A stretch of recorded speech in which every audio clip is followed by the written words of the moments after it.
লেবু পর্ব 12। আজ 1.5 মাস পর বাড়ি ফিরেছে সাবা। হসপিটালের 4 দেয়াল থেকে মুক্তি পেয়ে যাচ্ছে বলে তার মনে উচ্ছ্বাসের কমতি নেই। বাড়ি থেকে 2 জন স্টাফ এসেছিল তার জিনিসপত্র সব গোছগাছ করবে বলে। তাদের বাধা দিয়ে সাবকাত একাই সব গোছাচ্ছে। সাবা বেডের ওপর বসে অবাক চোখে দেখছে তার কর্মকাণ্ড। কে বলবে এই ছেলেটাকে সর্বক্ষণ গাম্ভীর্য ঘিরে রাখে। সাবকাতের সঙ্গে টুকটাক অনেক কথাই হয় তার। সেদিন তার আশ্বাস পেয়ে সত্যিই সাবার সংকোচ কেটে গেছে। একটু একটু করে সুস্থ হয়ে ওঠার পর থেকেই প্রগাঢ় অপরাধবোধ আঁকড়ে ধরেছিল তাকে। কিছুতেই সেই অপরাধবোধ থেকে বের হতে পারছিল না সাবা। মা বাবা শাশুড়ি ননদ সাবকাত কারোর চোখেই চোখ মেলাতে পারছিল না। তবে সে রাতে সাবকাতের বলা কথাগুলোর পর থেকে মনের চাপা এই অস্বস্তিটা কেটে গেছে। তবে কাটেনি অপরাধবোধটা।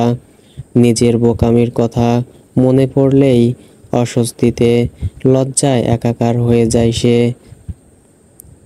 তবে তার পলায়ন চেষ্টার প্রসঙ্গে কোনো কথাই হয়নি। আশেপাশের মানুষগুলো তাকে এতটাই ভালোবাসে যে কেউই ওই বিস্মৃতি মনে করিয়ে কষ্ট দেয়নি তাকে। সাবকাত না, তাদের কথোপকথনে কখনোই উঠে আসেনি সে প্রসঙ্গ।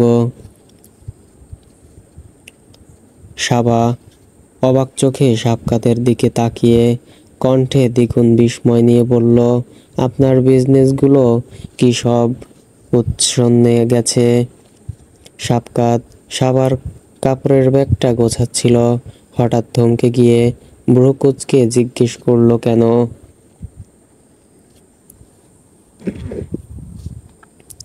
না মানে, যেভাবে 1.5 মাস হসপিটালে পড়ে রইলেন, আমার তো মনে হয় না একটাও বিজনেস এখনো টিকে আছে। বাঁকা হাসি ফুটে উঠল সাবকাতের ঠোঁটের কোণে। ব্যাগ গোছানো শেষ না হওয়া পর্যন্ত কোনো উত্তর এলো না তার কাছ থেকে। গোছানো ব্যাগটা সোফার উপরে রেখে সাবকাত এক পা করে এগিয়ে এলো সাবার দিকে।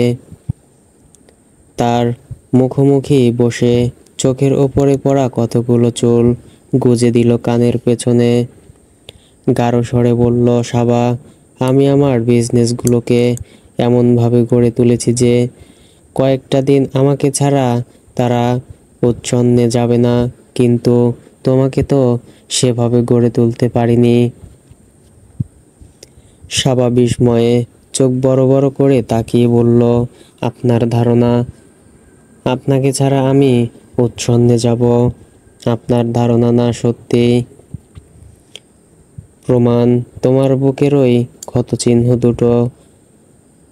জামার উপর দিয়েই সাবার কাঁধের কিছুটা নিচে ব্যান্ডেজ করা রাখা ক্ষতচিহ্নে আঙ্গুল বোলালো সাবকাত। সাবা অচিরেই কেমন কাচুমাচু হয়ে গেল। সাবকাতের চোখে তার চোখ মেলাতে পারল না।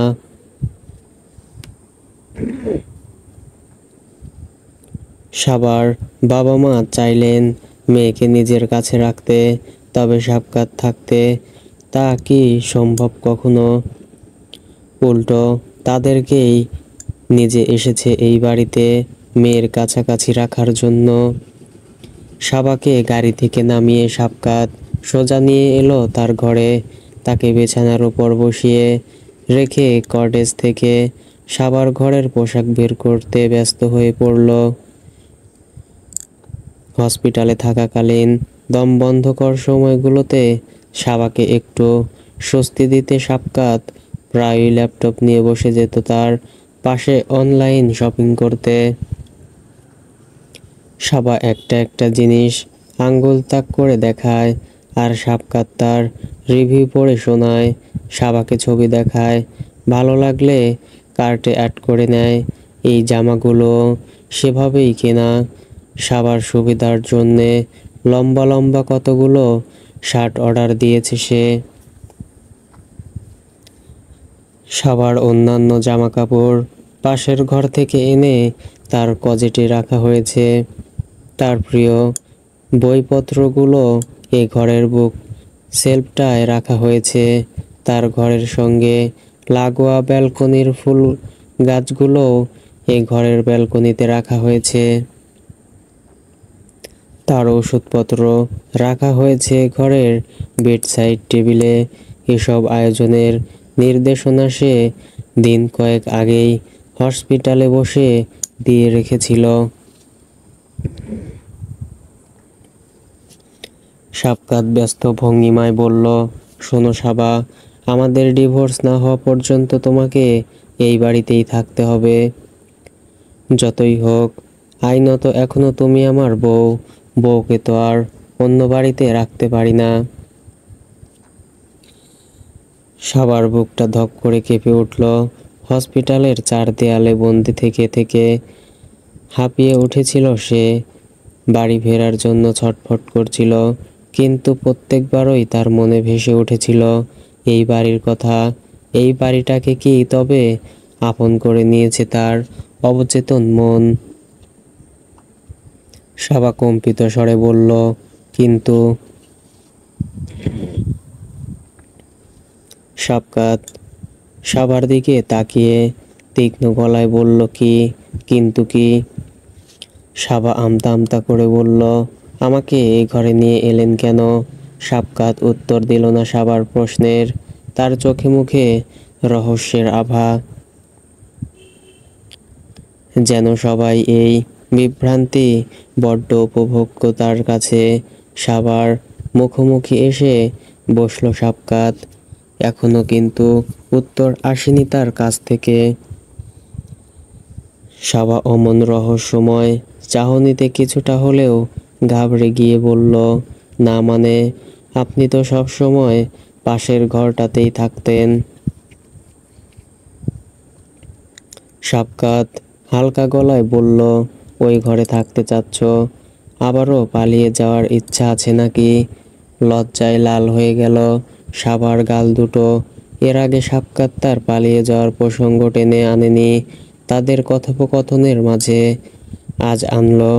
লজ্জার সঙ্গে ভাবনার সূক্ষ্মরেখা ফুটে উঠেছে সাবার কপালে। দৃষ্টি নামিয়ে রেখে কিসের যেন চিন্তায় মগ্ন সে। সাবকাত শান্ত গলায় জিজ্ঞেস করল, কি ভাবছো সাবা? সাবা অস্পষ্ট গলায় বলল, কিছু না। সাবকাত আবারও সেই রহস্যময় হাসিটা হেসে বলল, আমি জানি তুমি কি ভাবছো। সাবা চমকে উঠে তাকালো ঠিক তার চোখের দিকে। সাবকাত হাসিটা ধরে রেখেই বলল, ভাবছো এই ছেলের সন্দেহের বাতিক জীবনেও যাবে না, তাই না? সাবা আবারও ঘাবড়ে গিয়ে বলল, না আসলে। সাবাকে কোনো অজুহাত খুঁজে বের করার সুযোগ সাবকাত দিল না। কিঞ্চিৎ তাড়া দিয়ে শার্টটা তার হাতে ধরিয়ে দিয়ে বলল, যাও ফ্রেশ হয়ে এসো, তোমার খিদে পেয়েছে? না। সাবকাত সোজা সাপটা জানিয়ে দিল, না পেলেও খেতে হবে। তোমার সারা জীবনের অনিয়ম এখন আর চলবে না। সাবা ফ্রেশ হতে চলে গেল। সাবকাতও গেল তার খাবার আনতে। আদরের পুত্রবধূর গৃহ প্রত্যাবর্তন উপলক্ষে আতিয়া আলম আজ তার পছন্দের সব আইটেম রেঁধেছেন। সর্ষে বাটা দিয়ে মুরগি, আলু পটলের দোলমা, রুই মাছের কোপ্তা, চিনি গুঁড়া চালের ভাত। বেশি একটা সাবা খেতে পারবে না বলেই তিনি অল্প আইটেম রেঁধেছেন। প্লেটে সবকিছু সুন্দর করে সাজিয়ে ছেলের হাতে তুলে দিলেন আতিয়া আলম। সাবকাত খাবার নিয়ে ফিরে এসে দেখল ইতিমধ্যেই সাবা ফ্রেশ হয়ে বেরিয়েছে। হালকা গোলাপি লম্বা শার্টে অসম্ভব স্নিগ্ধ লাগছে তাকে। ছোট্ট দীর্ঘশ্বাস গোপন করে চোখ ফিরিয়ে নিল সাবকাত। একটু একটু করে এই মেয়েটার প্রতি সকল প্রকার দুর্বলতা কমিয়ে আনতে হবে। মেয়েটা তো আর চিরকাল থাকছে না তার কাছে। শুধু শুধু এই দুর্বলতার কোনোই অর্থ নেই।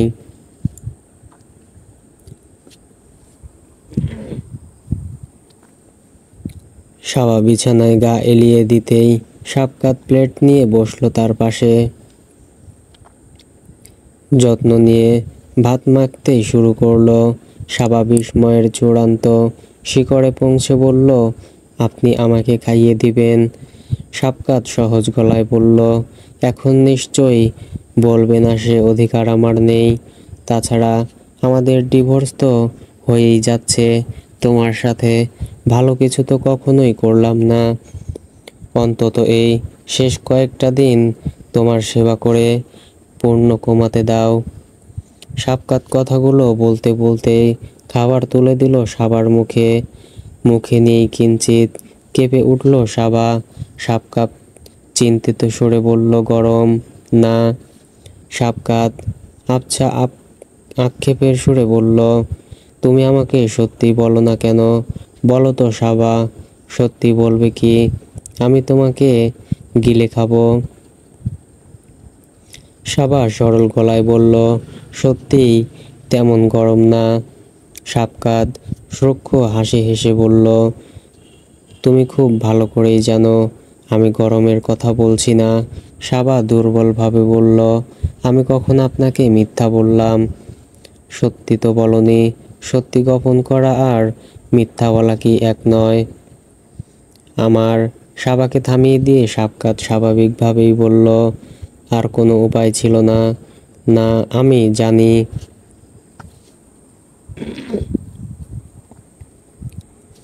সাবার মনের মাঝে দ্বিধার আনাগোনা শেষ হতেই চাইছে না। অথচ এ বাড়ি থেকে, সাবকাতের কাছ থেকে পালিয়ে যাওয়ার আগ মুহূর্ত পর্যন্ত মনে হচ্ছিল সে যা করেছে ঠিক করেছে। তবে সমস্ত ধারণা পাল্টে যায় ফাহিমের পিস্তল থেকে নিক্ষেপ করা প্রথম গুলিটা গায়ে এসে লাগার পর। আজকাল প্রায়ই প্রবল অপরাধবোধ এসে তাড়া করে সাবাকে। যদি ফাহিম তার সঙ্গে বিশ্বাসঘাতকতা না করত, যদি সত্যিই সাবা বহু দূরে পালিয়ে যেতে সক্ষম হতো, তাহলে কি এই অপরাধবোধ কাজ করত তার মাঝে? নিজেকে করা প্রশ্নের উত্তর দিতেই নিজেই খুঁজে পায় না সাবা। বড্ড ঘৃণা হয় নিজের উপর। যে মানুষগুলোকে না জানিয়ে অমন ভয়ঙ্কর একটা সিদ্ধান্ত নিয়ে ফেলেছিল সে, দুর্দিনে সেই মানুষগুলোই সব থেকে বেশি আগলে রাখলো তাকে। সাবকাত সাবাকে খাইয়ে দিতে দিতে বলল, আমাকে আগেও বেশ কয়েকবার বলেছিলে এই বিয়েটা করে তুমি ভালো নেই, দম বন্ধ লাগে তোমার। আমি উল্টো রেগে গিয়ে কত কাণ্ড করলাম। সাবকাতের এক একটা কথায় যেন একটু একটু করে দমে পড়ছে সাবা। উত্তর দেবার কোনো ভাষাই নেই তার। সাবকাতের প্রতি তার অনুভূতিগুলো গিরগিটির থেকেও দ্রুত রং বদলায়। বিয়ের পরপর অসহ্য লাগত এই পুরুষকে। মাঝে একবার ভালো লাগার অনুভূতি জাগলো, তা ভালোবাসায় মোড় নেওয়ার আগেই আবার ঘৃণায় পরিণত হলো। সেই ঘৃণাও আজ ফুরিয়ে গেছে। হসপিটাল বেডে যখন সে নিস্তেজ হয়ে পড়েছিল, আশেপাশে চোখ বুলিয়েই যাকে খুঁজে পেয়েছিল সে সাবকাত। হঠাৎ হঠাৎ যখন দমবন্ধকর ভয় এসে গলা চেপে ধরত সাবকাত, সে মানুষটা তাকে পরম মমতায় আগলে রেখেছে সে সাবকাত। সাবকাতের প্রতি সাবার সকল অনুভূতি ছাপিয়ে যে অনুভূতি মাথাচাড়া দিয়ে উঠেছে, তার নাম কৃতজ্ঞতা। মানুষটার চোখে ধুলো দিয়ে সাবা পালিয়ে যাওয়ার চেষ্টা করলো, তবুও তার বিন্দুমাত্র রাগ নেই, ক্ষোভ নেই, কিংবা আছে হয়তো তার বহিঃপ্রকাশ নেই। কি নিদারুণ যত্নে রাখছে সে সাবাকে। এই মানুষটাকে কেউ ঘৃণা করে কি করে? নিজের মনের গতিবিধিকে নিজেই বিমৃত সাবা। সমস্যাটা আসলে কার, তার নিজের নাকি সাবকাতের? হয়তো সাবা নিজেই নিজের অনুভূতিগুলো নিজে বিভ্রান্ত। সে বুঝতে পারছে না আদৌ এই মানুষটাকে জীবনে সে চায় নাকি না। কিংবা হয়তো সাবকাতই এমন, এই ভালো এই খারাপ জাতীয় স্বভাব তার রন্ধে রন্ধে। শাফকাত পুনরায় সেই হালকা গলায় বলে উঠল, অবশ্য তুমি মুখ ফুটে কোনোদিন না বললেও আমার বোঝা উচিত ছিল তুমি আমার বউ, মানেই শুধু বউ। বিয়ের পর থেকে আমার সঙ্গে কোনোদিন সে এক ঘরে থাকেনি, মন খুলে কথা বলেনি, এমনকি চোখের দিকে ভালো করে তাকায়নি। অথচ আমি শুধু বিয়ের খাতিরে জোর করে তাকে আটকে রাখলাম। দোষটা তো আমারই। অনেকটা সময় চুপ করে রইল সাবা, কোনো উত্তর সাজাতে পারল না মস্তিষ্কে, তাই বৃথা চেষ্টাও করল না। আর চোখে তাকালো কয়েকবার শাফকাতের দিকে। ছেলেটার চোখ দুটো শান্ত নদীর মতো, কোনো উত্তেজনা নেই, তেজ নেই। শান্ত ভঙ্গিতে হৃদয় কাঁপিয়ে তোলার মতো কথাগুলো বলে গেল সে। সাবা অবশেষে নীরবতা ভঙ্গ করে কম্পিত স্বরে বলল, আপনি আমার ওপর অনেক রেগে আছেন, তাই না? শাফকাত শান্ত ভঙ্গিতে বলল, আমাকে কোমর আঘাতে তো দেখনি সাবা, ভালো করে তাকিয়ে দেখো তো, আমাকে দেখে মনে হচ্ছে আমি রেগে আছি। সাবা অবাক দৃষ্টিতে তাকিয়ে রইল শাফকাতের দিকে। আসলেই তো, রাগলে তার চোখ দুটো রক্তিম বর্ণ ধারণ করে, ঘন ঘন নিঃশ্বাস ফেলতে থাকে। কই, সেসব লক্ষণ তো আজ প্রকাশ পাচ্ছে না তার মাঝে। শাফকাত ক্ষীণ হাসি হেসে বলল, আমার দিকে তাকিয়ে থাকলে চলবে? খাও। লজ্জা পেয়ে চোখ সরিয়ে নিল সাবা, মুখে তুলে নিল খাবার। সাবাকে খাইয়ে দিয়ে শাফকাত প্লেট রেখে হাত ধুয়ে এলো। এরপর বসলো তার এক গাদা ওষুধপত্র নিয়ে। প্রেসক্রিপশন মিলিয়ে এক একটা ওষুধ মোড়ক থেকে বের করে তুলে দিচ্ছে সাবার হাতে, সবটাই নীরবতায়। অবশেষে ওষুধটা সাবার হাতে দিয়ে শাফকাত বলল, সাবা। ওষুধটা পানি দিয়ে গিলে সাবা বলল, শাফকাত অন্যমনস্ক ভঙ্গিতে বলল, বিয়ের পর থেকেই দেখে আসছো আমি কতটা কন্ট্রোলিং। তোমার ফোন ট্যাগ করি, তোমার অফিসের সিসিটিভির খোঁজ রাখি। তোমাকে অন্য কোনো ছেলের সাথে দেখলে রাগে পাগল হয়ে যাই। তোমার মনে একবারও প্রশ্ন জাগেনি আমি কেন এসব করি? আমি কেন প্রতিনিয়ত তোমাকে কন্ট্রোল করার চেষ্টা করি? বুকের ভেতরটা মোচড় দিয়ে উঠল সাবার। আসলেই তো, শাফকাত কন্ট্রোলিং বলে তার মনের মাঝে হাহাকারের শেষ নেই। কিন্তু সে যে কেন এরকম, সেই প্রশ্ন তো কখনো করে দেখেনি নিজেকে। কাঁপা কাঁপা গলায় সাবা বলল, কেন?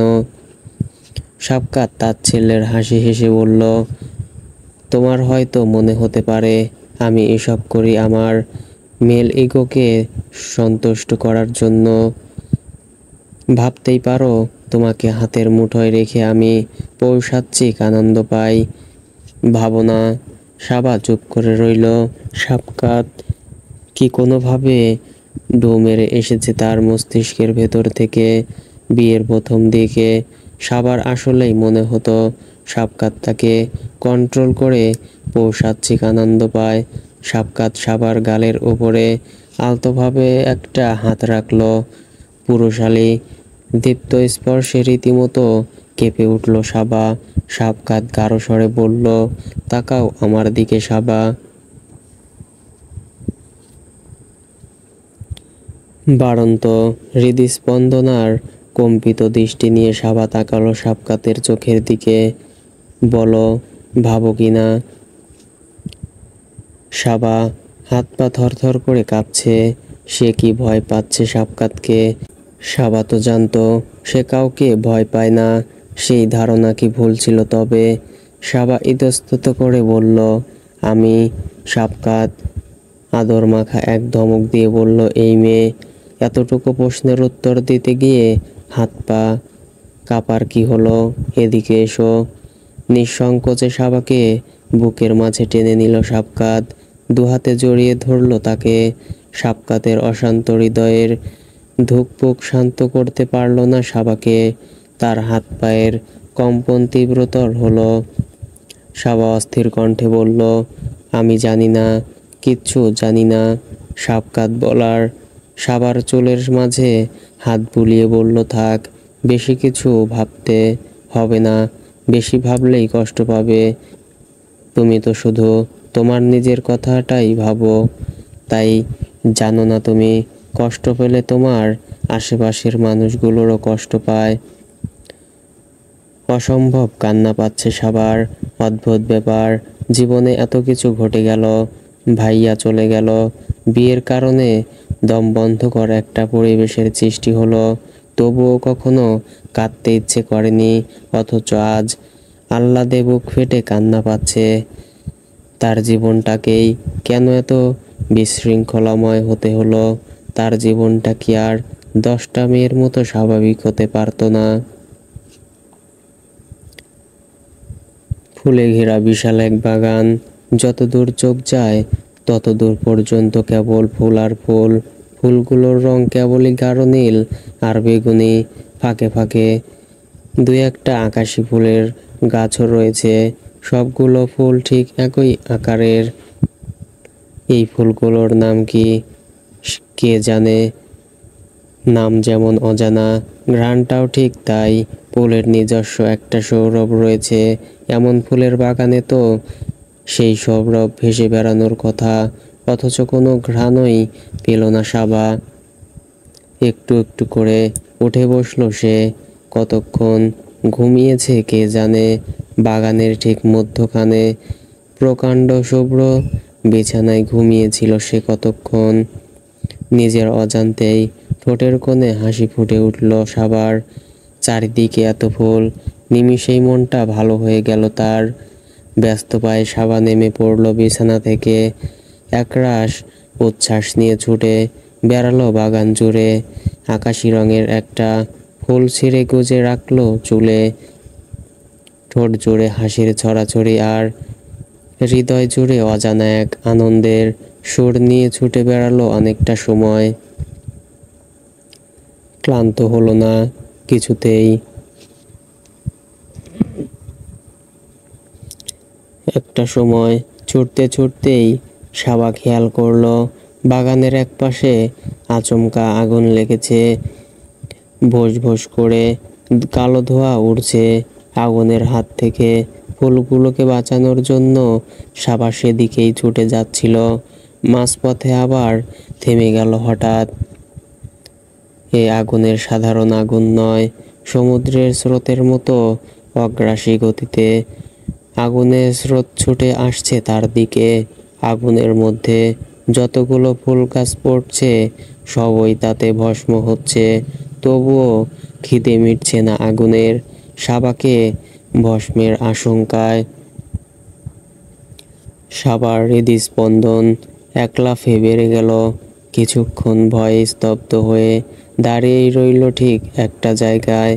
যখন মনে হলো জীবনটা নিয়ে এবার ছুটতেই হবে, তখন দ্রুত পা চালালো, উল্টো ঘুরে প্রাণের সবটুকু জোর দিয়ে ছুটতে শুরু করলো।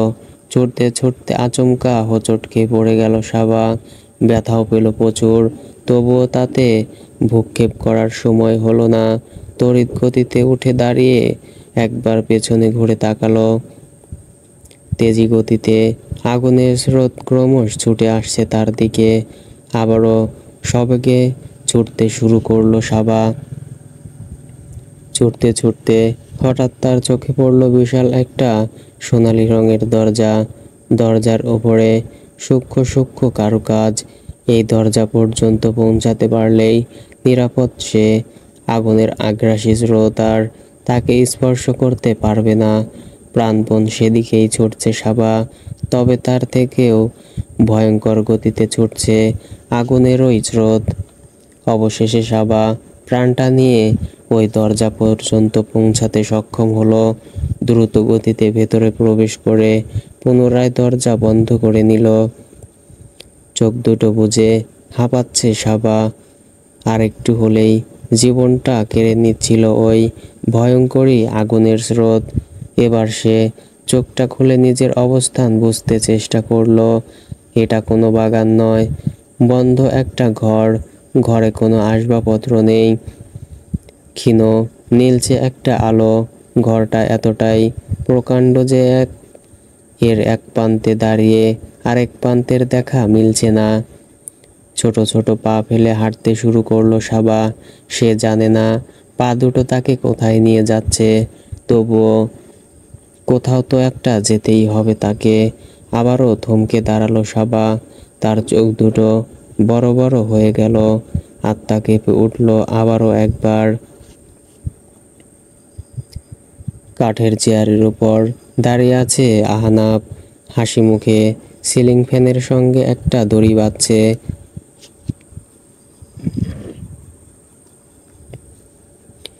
সাবার হাত পা প্রবল গতিতে কাঁপছে। কিছুক্ষণ দাঁড়িয়ে দাঁড়িয়ে দেখল ভাইয়ার কর্মকাণ্ড। কিছুই বলতে পারল না, কিছুই করতে পারল না। স্বর বেরিয়ে এলো না তার গলা থেকে। অবশেষে বহু কষ্টে অস্ফুট স্বরে ডাকলো, ভাইয়া। আহনাব ঘুরে তাকালো সাবার দিকে। তার ঠোঁট জুড়ে হাসির ছড়াছড়ি। বনের ভীত মুখটাও সেই হাসিতে কোনো ছাপ ফেলতে পারছে না। আহনাব হাসি মুখেই বলল, এতক্ষণে এলিসাবা, যা তাড়াতাড়ি তোর চেয়ার আর দড়ি নিয়ে আয়। আহনাব আঙ্গুল তাকে করলো ডান দিকে। এদিকে তাকাতেই সেদিকে তাকাতেই আরেক দফা গায়ে কাটা দিয়ে উঠল সাবার।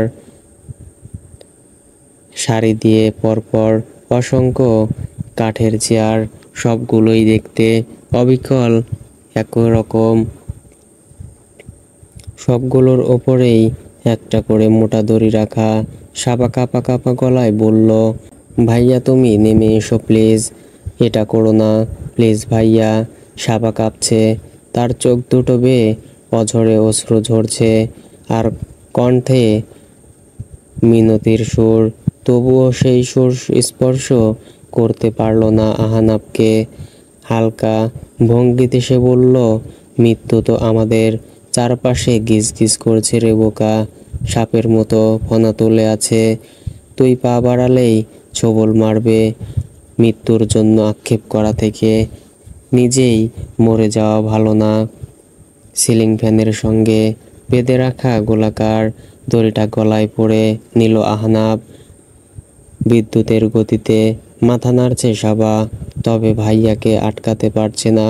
ভেতর থেকে কি যেন একটা এসে আটকে দিয়েছে তার সমস্ত শরীর। পাথরের ন্যায় জমে গেছে সাবা। আহনাব হাসি মুখে হাত নাড়তে নাড়তে পায়ের নিচ থেকে চেয়ারটা ফেলে দিল। ভাইয়ার বুঝে ঝুলে পড়ার দৃশ্যটা দেখতে পারল না সাবা। তাকে বাঁচানোর তাগিদও অনুভব করলো না। তাকে বাঁচানোর থেকে নিজেকে বাঁচানোটা জরুরি মনে করলো। এই দৃশ্য দেখলে সে সত্যিই মরে যাবে। সাবা বিকট শব্দে চিৎকার করে আবারও ঘুরে দাঁড়ালো। ছুটতে ছুটতে আবারও পৌঁছে গেল ওই দরজার কাছে। তাকে পালাতে হবে, যে করেই হোক এই মৃত্যুপুরী থেকে পালিয়ে যেতে হবে। ব্যস্ত হাতে দরজাটা খুলতে আর কিছু দেখলো না সাবা। অস্পষ্ট এক ছায়া তার সামনে দাঁড়িয়ে, তার হাতে পিস্তল। সাবা কিছু বুঝে ওঠার আগেই সেই পিস্তল থেকে গুলি বেরিয়ে এসে স্পর্শ করলো তাকে।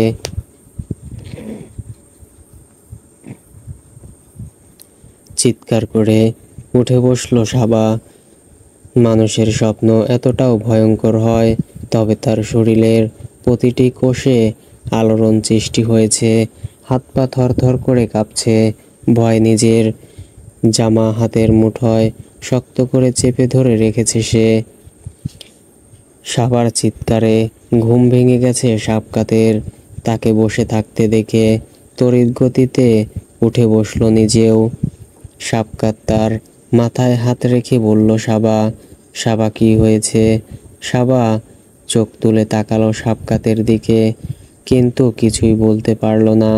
গলার স্বরই যেন নিভে গেছে তার। চোখ দুটোতে স্পষ্ট ভয়ের আনাগোনা। সাবকাত উদ্বিগ্ন গলায় বলল, স্বপ্ন দেখেছো?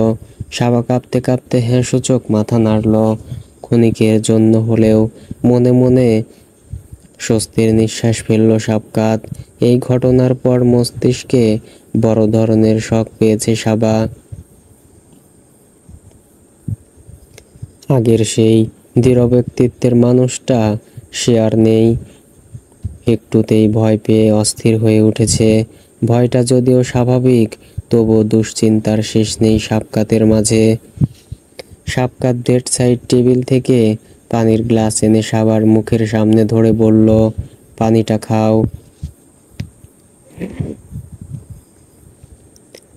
সাবা সাবকাতের হাত থেকেই পানি খেলো, তবুও থামল না তার সর্বাঙ্গের কম্পন। নিঃশ্বাস ফেলতেও প্রচণ্ড কষ্ট হচ্ছে তার।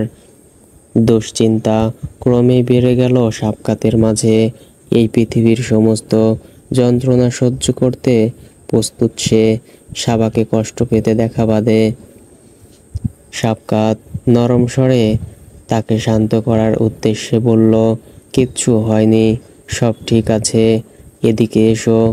সাবকাত আলতোভাবে সাবাকে জড়িয়ে ধরল, তাকে অবাক করে দিয়ে সাবাও জড়িয়ে ধরল তাকে। এমনটা তো কখনো হয় না।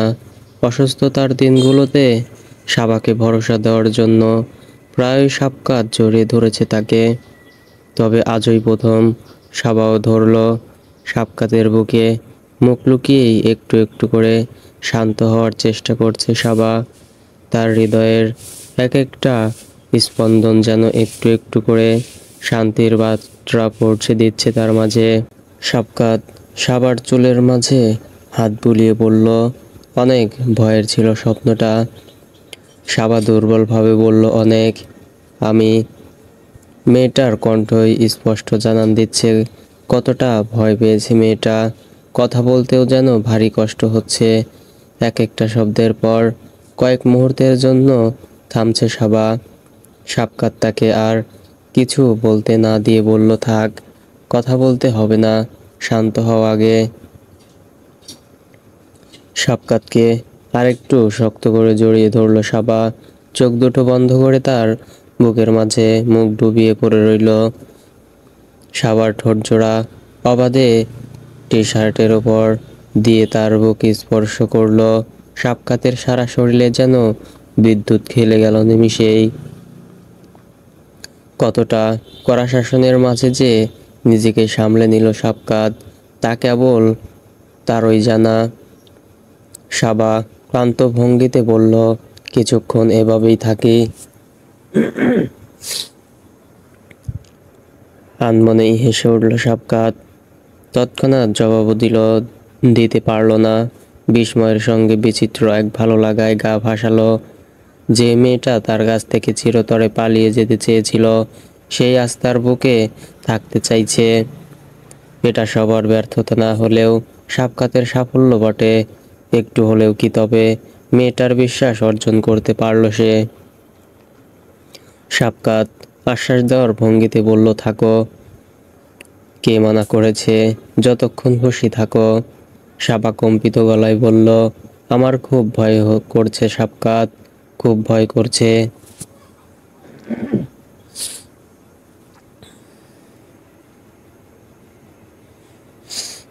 ফের ভালো লাগায় গা ভাসালো সাবকাত।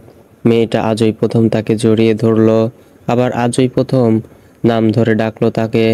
ঝগড়া করতে করতে হয়তো মাঝে মধ্যে কয়েকবার পুরো নাম ডেকেছে, কিন্তু এত সুন্দর করে কখনো ডাকেনি। সাবকাত দৃঢ় কিন্তু নরম স্বরে বলল, কোনো ভয় নেই তো সাবা, তাকিয়ে দেখো তুমি কোথায় আছো। আমার বুকের মধ্যে। এই মুহূর্তে পৃথিবীর কার সাধ্য আছে তোমার ক্ষতি করার। সাবা এবার মুখ তুলে তাকালো সাবকাতের দিকে। এতক্ষণ খেয়াল করেনি তার চোখ দুটোতে জল ছলছল করছে, যখন তখন গড়িয়ে পড়বে। সাবা অন্য মস্তিষ্ক ভঙ্গিতে বলল, আমি না, আমি না, খুব শীঘ্রই মরে যাব, বেশ বুঝতে পারছি আমি।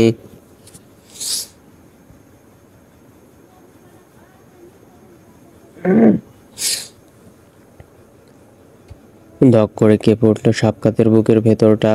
সে জানে সাবার কিছুই হবে না, তবু মেয়েটার মুখ থেকে কথাটা শুনে হৃদয়টা অদ্ভুতভাবে মোচড় দিয়ে উঠল। মৃদু ধমকের সুরে সাবকাত বলল, এসব কি ধরনের কথা সাবা?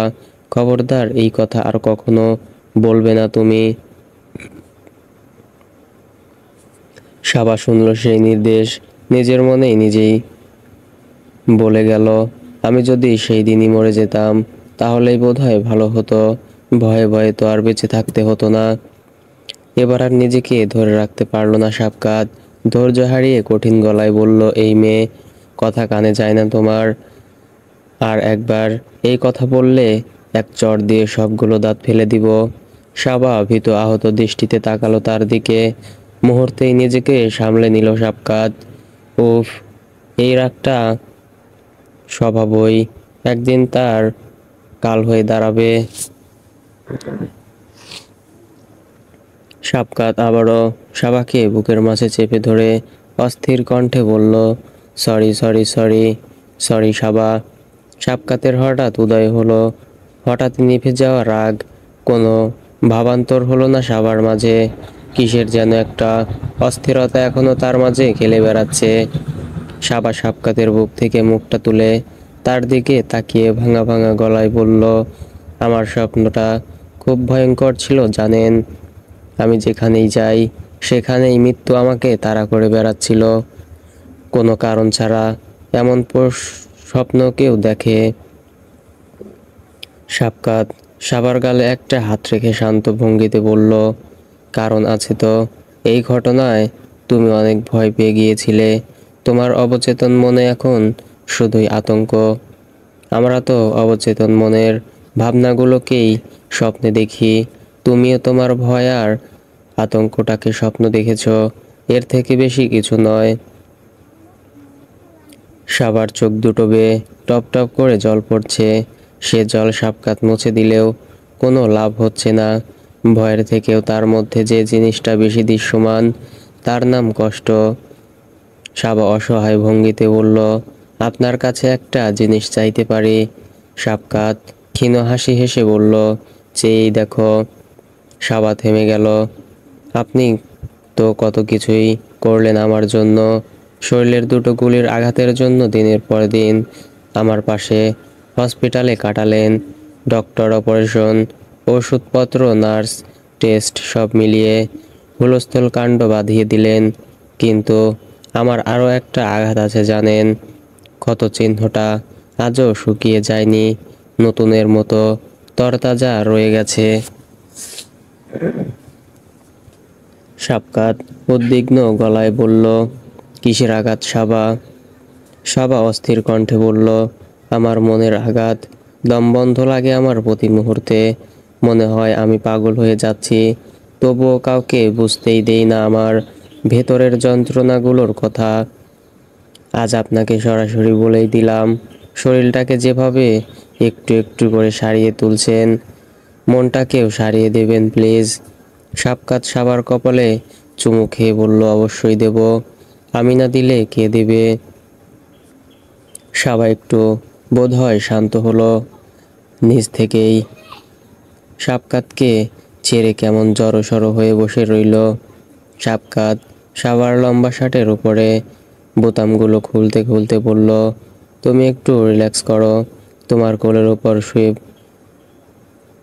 কোলের উপর শুয়ে পড়ো, এসির পাওয়ার বাড়িয়ে দিচ্ছি। সাবা বাধ্যমের মতো তার কোলে মাথা রেখে কুণ্ডলি পাকিয়ে শুয়ে রইল। সাবকাত শান্ত ভঙ্গিতে হাত বুলিয়ে দিচ্ছে তার মাথায়। মনটা তার মস্তিষ্ক দুটোই ডুবে আছে সাবার মাঝে।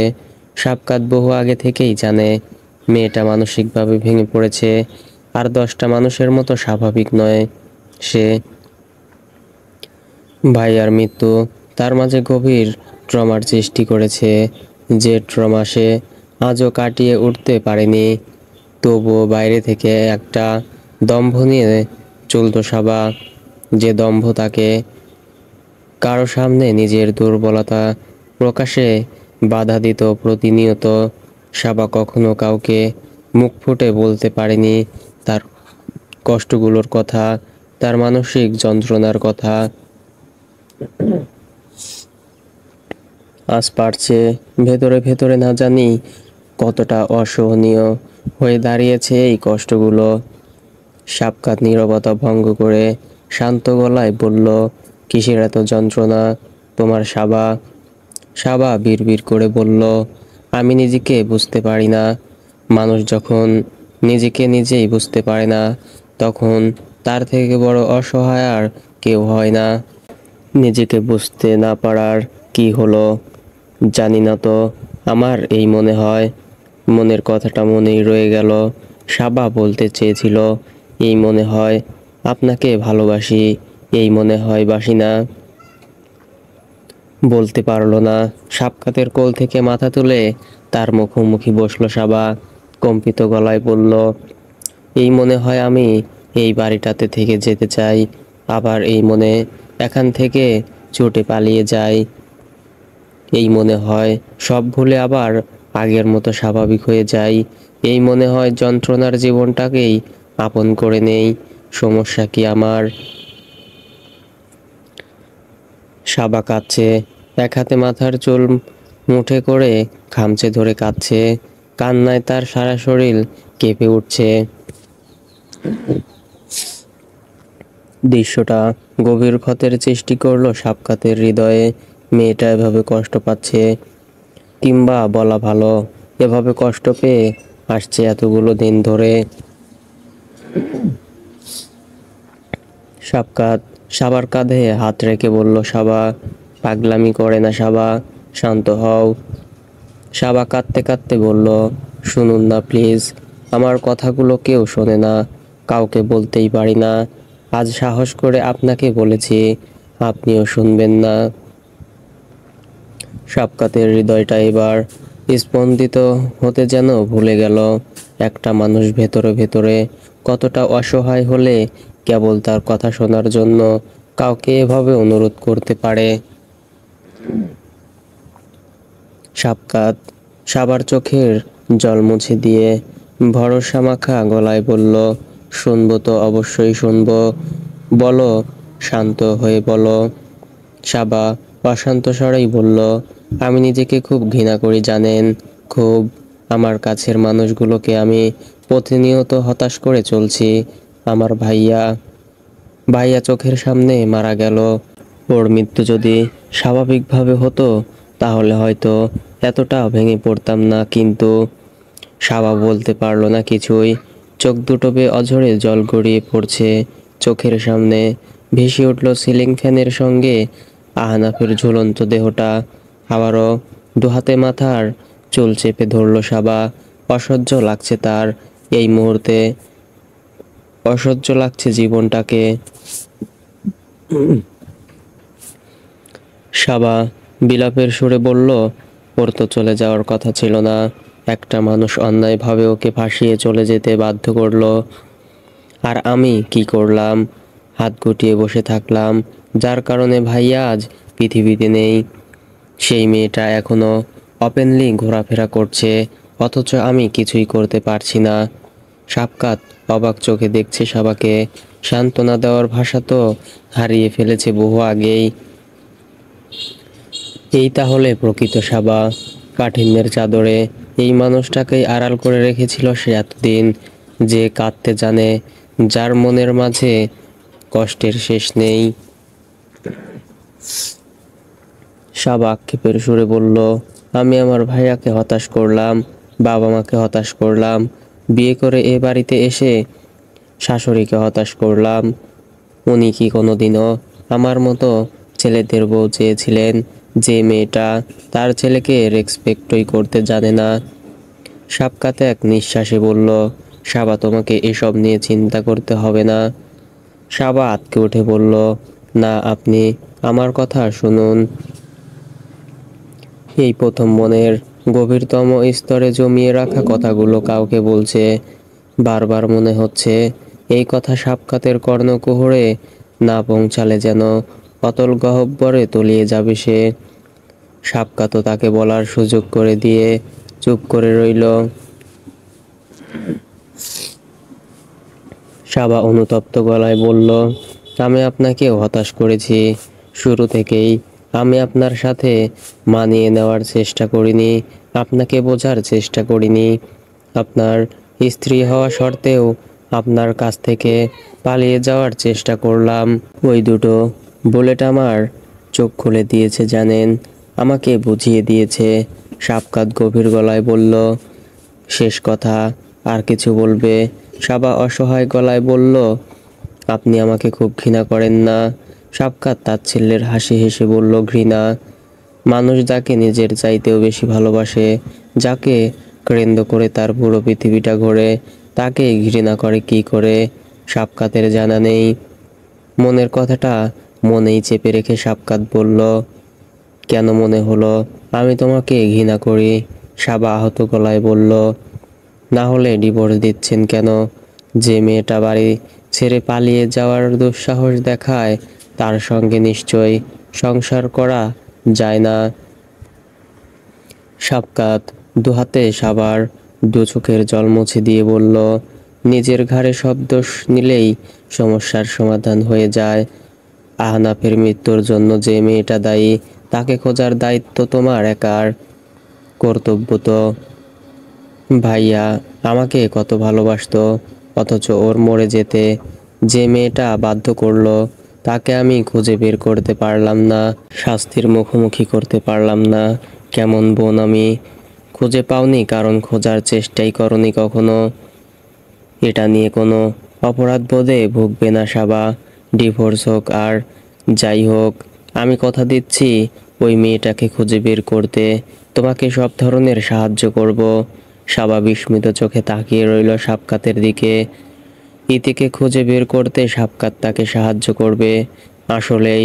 শাফকাত আবারও দৃষ্টিভঙ্গিতে বলল, তুমি কাউকে হতাশ করনি সাবা। মা বুঝতে পারে তুমি কতটা ডিপ্রেসড, তোমার বাবা মাও জানে। আর তুমি কখনো আমাকে ডিসরেসপেক্ট করনি সাবা। হ্যাঁ, দুই একবার ঝগড়া করেছো হয়তো, কিন্তু সেটাও আমার কারণে। তুমি আমাকে বুঝতে পারোনি কারণ আমি তোমাকে সেই সুযোগ দেইনি। তুমি আমার সঙ্গে মানিয়ে চলতে পারোনি কারণ আমার বিহেভিয়ার তোমাকে সেই সুযোগ দেয়নি। শাফকাতের কাছে আজ যেমন নতুন এক সাবা প্রকাশ পেয়েছে, সাবার কাছেও যেন নতুন এক সাবায়েত প্রকাশ পেল। এই মানুষটার মধ্যে তো কোনো ডমিনেন্স ভাব লক্ষণ নেই। এই শাফকাত তাকে বুঝতে পারে, তার ভয়গুলোকে নিমিষেই দূর করে দিতে পারে, তাকে ভালো রাখার আশ্বাস দিতে পারে। শাফকাত নরম সুরে বলল, হ্যাঁ, পালিয়ে যাওয়ার চেষ্টা করে তুমি ভুল করেছ, কিন্তু তার মানে এই নয় যে তোমার সাথে যা হয়েছে তা তোমার প্রাপ্য ছিল। ইউ নেভার ডিসরিগার্ড ইট। নিজেকে ঘৃণা করাটা বন্ধ করো সাবা। নিজেও জানো না কত ভালো একটা মেয়ে তুমি। সাবার নিজের প্রতি ঘৃণা করলো তো নাই, একটু যেন বেড়ে গেল। এই মানুষটাকে কেন বুঝতে চেষ্টা করলো না সে? এই মানুষটাকে ভালোবাসতে গিয়েও কেন ভালোবাসলো না সে? শাফকাত তো আগেও একবার তাকে কষ্টগুলো দূরে ঠেলে বেঁচে থাকতে শিখিয়েছিল, তবুও কেন মানুষটাকে ভুল বুঝে এত বড় অন্যায় করলো সে? শাফকাত সাবার এলোমেলো চুলগুলোকে কানের পেছনে গুজে দিতে দিতে বলল, আর ভয় পাবে? সাবা না সূচক মাথা নাড়ল। আর কষ্ট পাবে? আবারও না সূচক মাথা নাড়ল। তাহলে শুয়ে পড়ো, অনেক রাত হয়ে গেছে। শাফকাতের বুকে মাথা রেখেই শুয়ে পড়ল সাবা। শাফকাতও শক্ত করে ধরে রেখেছে তাকে। এক বিন্দু ছেড়ে দিলেও যেন দূর রাজ্যে হারিয়ে যাবে মেয়েটা। সাবার চোখে একটু একটু করে ঘুম নেমেই আসছিল। আবার আচমকা চেতনা সজাগ হলো শাফকাতের একটা কথায়। সাবা শোনো, আমি তোমাকে ঘৃণা করি না, আমার এত ক্ষমতা, তবুও তোমাকে ঘৃণা করার মতো এই সামান্য ক্ষমতাটুকু আমার নেই। সাবা শীতল গলায় বলল, তাও তো ডিভোর্স দিচ্ছেন? শাফকাত গম্ভীর গলায় বলল, দিচ্ছি, তোমার ভালোর জন্যই। সাবা চাপা কৌতূহল নিয়ে বলল, ডিভোর্সে আমার ভালো হবে কি করে? এত কথা এখন মাথায় ঢুকছে না, ঘুমাও তো। বেশি কিছু ভাবতেও গেল না সাবা। সাবকাতের বুকে মাথা রেখে ঘুমের রাজ্যে তলিয়ে গেল। বহুদিন পর আজ কোনো অনুতাপ, কোনো হতাশা, চাপা কোনো দীর্ঘশ্বাস ছাড়াই ঘুমিয়ে পড়ল সে। আজ থেকে আর প্রকৃত নিজেকে নিজের কাছে বন্দি রাখতে হবে না। ভালো থাকার মিথ্যা অভিনয়ও করতে হবে না। আসল সাবাকে তো আজ দেখেই নিল সাবকাত। কোনো পুরাতন পানের টানে ছুটছে মন মাটির পানে। কোনো পুরাতন প্রাণের টানে ঘরে পা রাখতেই থমকে দাঁড়ালো সাবকাত। মিষ্টি এই গানের সুর সোজা এসে স্পর্শ করলো তার হৃদয়টাকে। কিন্তু এ বাড়িতে তো কেউ গান গায় না, তাহলেও সেই সুর এতটা মসৃণ হয় না। এ যেন গান নয়, হৃদয়টাকে আলোড়িত করে তোলার এক জাদুমন্ত্র। এক পা করে ব্যালকনির দিকে এগিয়ে গেল সাবকাত। গানটা সেখান থেকেই ভেসে আসছে। ব্যালকনিতে প্রবেশ করতেই সে দেখতে পেল ফুল গাছের টবগুলো ঘেঁষে বসে আছে সাবা। আকাশের দিকে এক দৃষ্টিতে তাকিয়ে থেকেই সেই গাইছে এ গান। মুগ্ধ দৃষ্টিতে তাকিয়ে রইল সাবকাত। একটা মানুষ এত সুন্দর করে গাইতে পারে, তার থেকেও বড় কথা যে মানুষটা এত সুন্দর গান গাইতে পারে সে সচরাচর গায় না কেন? সাবকাত ভেবেছিল মেয়েটাকে পুরোপুরি চিনে ফেলেছে সে, অথচ তার কতগুলো রূপ যে এখনো অপরিচিত তার কাছে কে জানে। চোখ ডুবে যায় নবীন ঘাসে, ভাবনা ভাসে পূব বাতাসে। মল্লার গান প্লাবন জাগায় মনের মধ্যে শ্রাবণ গানে গানে। কোনো পুরাতন পানের টানে বিস্ময়ের মুগ্ধতায় অভিভূত হয়ে সাবকাত তাকিয়ে রইল সাবার দিকে। গান গাওয়ার সময় তার চোখ দুটো চকচক করে ওঠে। অব্যক্ত একটা উচ্ছ্বাস ফুটে ওঠে ওই চোখে। সেই উচ্ছ্বাস কেন সব সময় দেখতে পাবে না সাবকাত? চাপা দীর্ঘশ্বাস বেরিয়ে এলো সাবকাতের বুক থেকে। যতই দিন যাচ্ছে ততই মেয়েটার প্রতি দুর্বল হয়ে পড়ছে সে, মায়ায় পড়ে যাচ্ছে তার। কিন্তু এই দুর্বলতা বা মায়াকে প্রশ্রয় দেওয়ার আদৌ কি কোনো মানে আছে? সাবা তো আর থাকবে না তার কাছে চিরকাল। যদিও চিরকাল সে ভালো ঠিকই বেসে যাবে, বাসলই বাকি। সেই ভালোবাসার মূল্য তো আর সাবার কাছে নেই। মূল্যহীন ভালোবাসার মতো যন্ত্রণাদায়ক বস্তু এই পৃথিবীতে আর দ্বিতীয়টি নেই। এই ভালোবাসা যে পায় আর যে দেয়, দুজনেই সমান যন্ত্রণার শিকার। দীর্ঘশ্বাসগুলো গোপন করে সাবকাত এগিয়ে গেল সাবার কাছে। প্রশংসার সুরে বলল, তুমি এত সুন্দর গান গাইতে পারো, আগে কখনো বলনি তো। সাবকাতের উপস্থিতি টের পেয়ে চমকে উঠে তাকালো সাবা। হাসি মুখে বলল, সুন্দর কথায় স্কুলের বিভিন্ন প্রোগ্রামে গাইতাম, ওখান থেকেই অভ্যাস হয়ে গেছে। সাবার হাসিটা অদৃশ্য এক সুখের জানান দিচ্ছে সাবকাতের মনে। কাল রাতে যেভাবে তার প্যানিক অ্যাটাক হলো, সাবকাত তো ভেবেছিল তার স্বাভাবিক হতে কম না হলেও 3-4 দিন লাগবে। কিন্তু তবে তাকে অবাক করে দিয়ে আজ সকাল থেকেই বেশ স্বাভাবিক সাবা। এমন একটা ভাব যেন কাল রাতে কিছুই হয়নি। একটা ভেঙে পড়া মানুষের জন্য সব থেকে কার্যকর বোধ হয় আরেকটা মানুষের স্নেহের কথা, সাহস জোগানোর কথা। মনে গভীরতম থেকে কষ্টের যে কথাগুলো সাবা লুকিয়ে রেখেছিল গতকাল ধরে, সেগুলোর সাবকাতকে না বললে হয়তো সে নিজেও কখনো জানতে পারতো না। তার অনুতাপের মাঝে বেঁচে থাকার কোনো কারণ নেই। সাবকাত ব্যস্ত গলায় বলল, ওঠো, হসপিটালে যেতে হবে তো এখন। সাবা তার হাতটা সাবকাতের দিকে বাড়িয়ে দিয়ে বাচ্চাদের মতো আবদার করার ভঙ্গিতে বলল, ওঠান আমাকে। সাবকাত ক্ষীণ হাসি হেসে যত্ন নিয়ে টেনে তুলল সাবাকে। ডক্টর প্রতিদিনই বাড়িতে আসছেন চেক আপের জন্য, তবুও সব চেক আপ তো বাড়িতে করা যায় না। তাছাড়া সাবার কতগুলো টেস্টও করাতে হবে, ইসিজি করাতে হবে।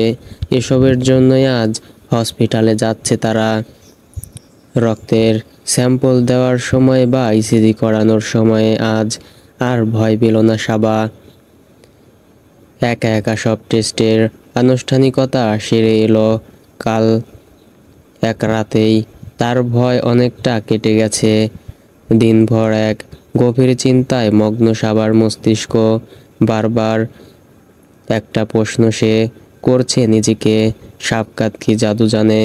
না জানলে তার উচ্চারিত এক একটা শব্দ জাদুর মতো সাবার ওপর প্রভাব ফেলে কি করে? আগে একটা সময়ে ভাইয়ার কথা ভাবলেও তার বুক কেঁপে উঠত। নিজের বাড়িতে পা রাখতেই ভয় হতো তার। সব কিছু থেকে নিজেকে কেমন গুটিয়ে নিয়েছিল সে। তুমি বারবার ভেঙে পড়লে সব থেকে বেশি ডিসঅ্যাপয়েন্টেড কে হবে জানো? তোমার ভাইয়া। সে নিশ্চয়ই কখনো তোমাকে এভাবে দেখতে চায়নি। সাবকাতের বলা এই কথাটা যেন জাদুর মতো বদলে দিয়েছিল সাবাকে। আসলেই তো আহনাব তো কখনোই চায়নি তার বোনটা পদে পদে ভেঙে পড়ুক, পৃথিবীর সম্মুখীন হতে ভয় পাক। এখনো নিশ্চয়ই চাইবে না।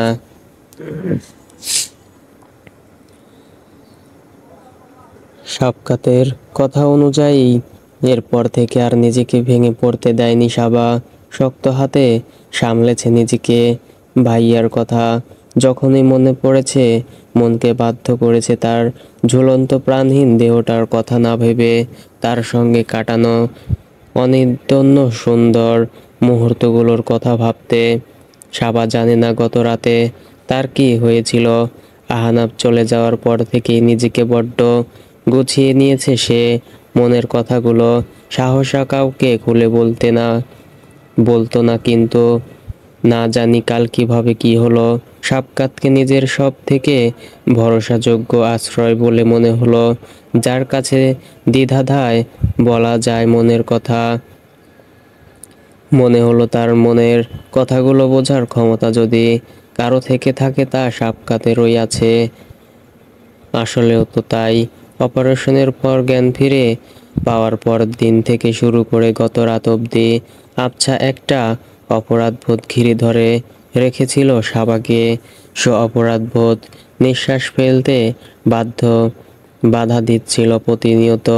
এক একটা শ্বাস নেওয়ার সঙ্গে মনে হচ্ছিল একটু করে বিষাক্ত কোনো কিছু জায়গা দখল করে নিচ্ছে তার ফুসফুসে।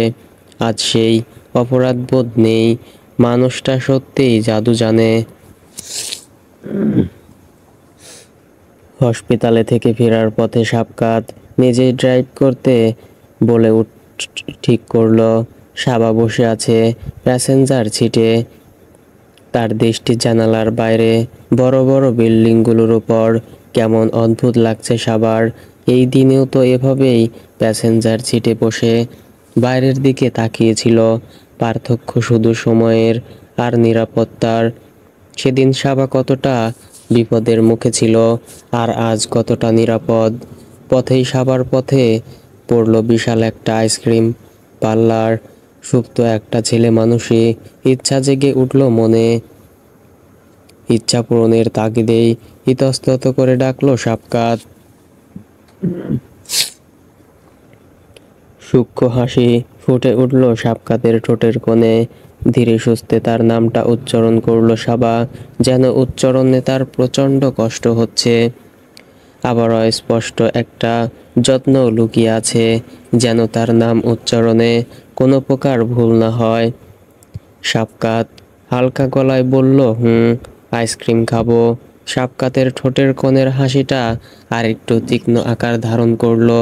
কাল রাতের পর থেকে অদ্ভুত একটা পরিবর্তন সে দেখতে পাচ্ছে সাবার মাঝে। মেকি কাঠিন্যর আড়ালে নিজেকে লুকিয়ে রাখছে না সাবা। মানুষটা এতদিন ধরে করে আসছে, সে যেমন ঠিক তেমনভাবেই প্রকাশ করছে নিজেকে। সাবকাত গাড়ি থামিয়ে বলল, চলো যাই। না, ভেতরে যাব না, কাছেই একটা পার্ক আছে, আপনি আইসক্রিম নিয়ে আসুন, ওখানে বসে খাবো। সাবকাত হ্যাঁসূচক মাথা নেড়ে বলল, ভয় পেও না, পেছনেই বডিগার্ডের গাড়ি। সাবকাত দরজা খুলে গাড়ি থেকে নামতে উদ্যত হতেই সাবা বলল, কোন ফ্লেভারের আইসক্রিম? খাবো না জেনেই যাচ্ছেন? Butter Scotch. কিভাবে জানলেন? সাবকাত অন্যরকম গলায় বলল, ভুলে গেছো, তোমার নারী নক্ষত্র আমার মুখস্থ। সাবকাত নেমে পড়তেই প্রশ্রয়ের একটা হাসি ফুটে উঠল সাবার ঠোঁটে। সাবকাতের তার অতীত নিয়ে ঘাটাঘাটি করা, তার পছন্দ অপছন্দগুলো নির্দ্বিধায় জেনে নেওয়া কোনো কালেই পছন্দ ছিল না সাবার। তবে আজ এত ভালো লাগলো কেন কে জানে। সাবার হাতে বাটার স্কচ আর সাবকাতের হাতে মিন্ট চকোপ চিপ ফ্লেভারের কোন আইসক্রিম। দুজনেই বসে আছে জনমানব শূন্য পার্কের বেঞ্চে। কিছুটা দূরে রাস্তার ওপারে দাঁড়িয়ে আছে তাদের বডিগার্ডদের গাড়িটা। বডিগার্ড না থাকলেও অবশ্য সমস্যা হতো না, সাবার পাশে সাবকাত আছে।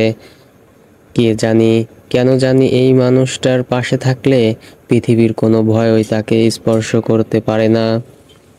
সাবা স্মৃতিকাতর দৃষ্টিতে তাকিয়ে রইল পার্কটার দিকে। একধারে বিশাল বিশাল কয়েকটা আম গাছ, মেশিন দিয়ে সূক্ষ্ম সূক্ষ্ম কাটা ঘাস, কয়েক মিটার পর পরই গাঢ় সবুজ রঙের বেঞ্চ, বেঞ্চের পাশেই একটা করে ল্যাম্পপোস্ট। পার্কটা একটা আবাসিক এলাকার মধ্যে। সাধারণত পার্কের কাছাকাছি লোক বা পুকুর জাতীয় কিছু থাকে। এই পার্কের চারিদিকেই উঁচু উঁচু বিল্ডিং। সাবা স্নিগ্ধ গলায় বলল, এই পার্কটাতে আগে ছোট ছোট বাচ্চারা খেলতে আসতো জানেন? তাই? হুম। ওই যে। সাবা আঙ্গুল উজিয়ে একটু দূরে তাক করলো, তার আঙ্গুল অনুসরণ করে সাবকাত দৃষ্টি নিক্ষেপ করলো সেদিকে।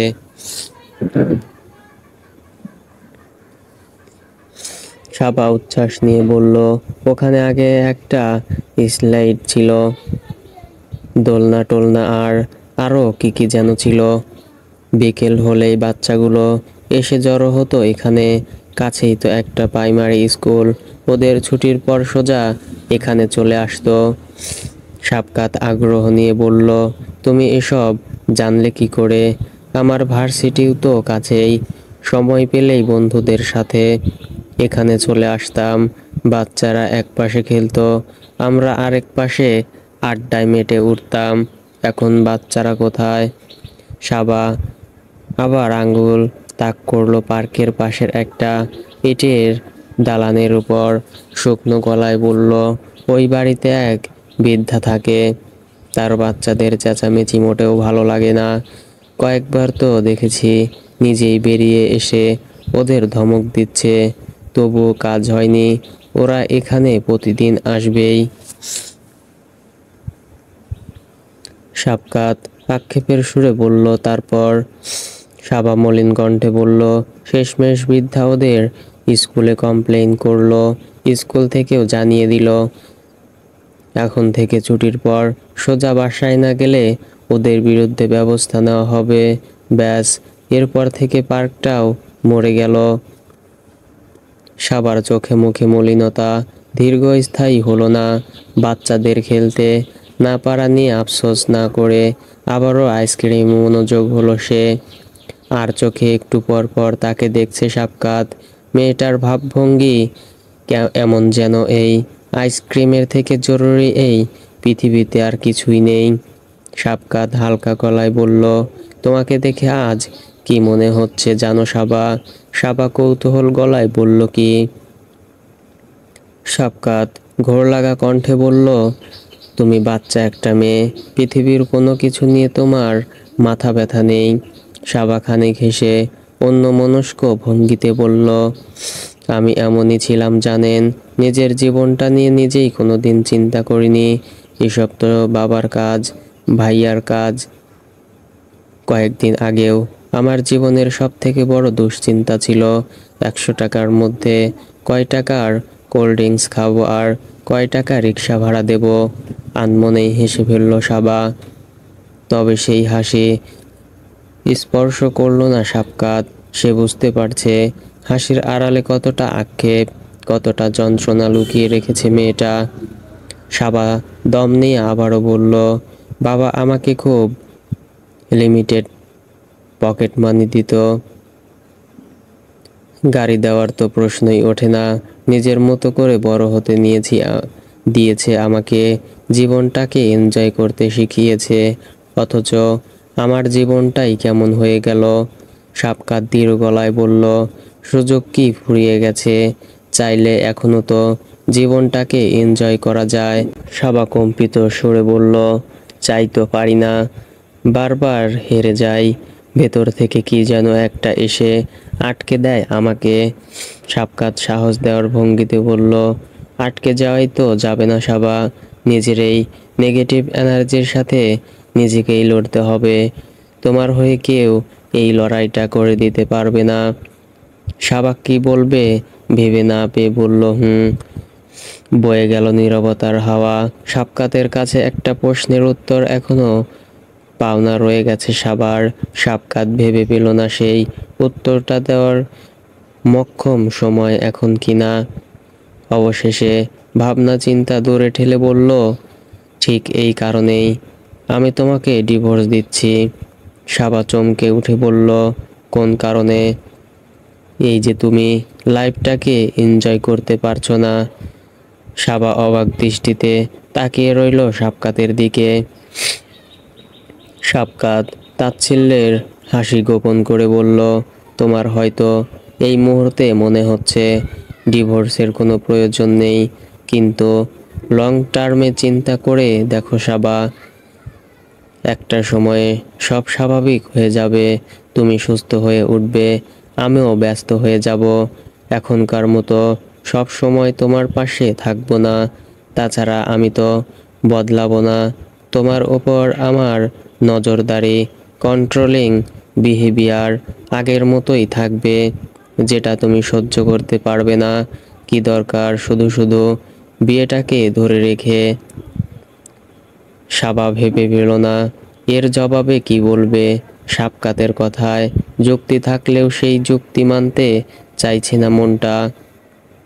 যে ডিভোর্সের জন্য বিয়ের দিন থেকে উদগ্রীব হয়ে অপেক্ষা করছিল সাবা, সেই ডিভোর্স যখন দ্বারপ্রান্তে, ঠিক তখনই বুকের ভেতরটা অস্বস্তিতে বারবার মোচড় দিয়ে উঠছে কেন? মানুষের মন এত অদ্ভুত কেন? সো ফ্রেন্ডস, ভুল ত্রুটি হলে ক্ষমার দৃষ্টিতে দেখবেন এবং গল্পটি কেমন লেগেছে অবশ্যই কমেন্ট করে জানিয়ে দিবেন। এবং নিত্য নতুন গল্প দেখতে চাইলে চ্যানেলটি সাবস্ক্রাইব করে পাশেই থাকবেন। ধন্যবাদ সবাইকে।